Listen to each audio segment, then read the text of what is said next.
నిస్వార్థమెంత గొప్పదో ఈ పదము రుజువు కట్టదా, సిరాలు లక్ష వంపదా చిరాక్షరాలు రాయదా, నిసీధి ఎంత చిన్నదో నీ కంటి చూపు చెప్పదా, నీలోని వెలుగు పంచగా విశాల నింగి చాలదా,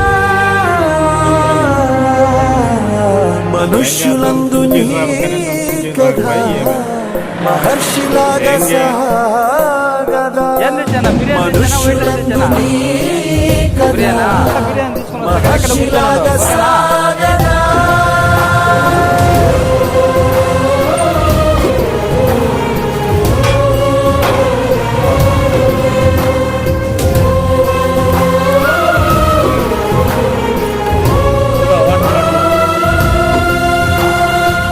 సరేనా? పెద్ద ఏం చేస్తుంటది? పెద్ద గాజులు అమ్ముతుంది. గాజులు అమ్ముకుంటుంటుందా? సరే అయితే ఓకేనా? ఓకేనా? పోయొచ్చా?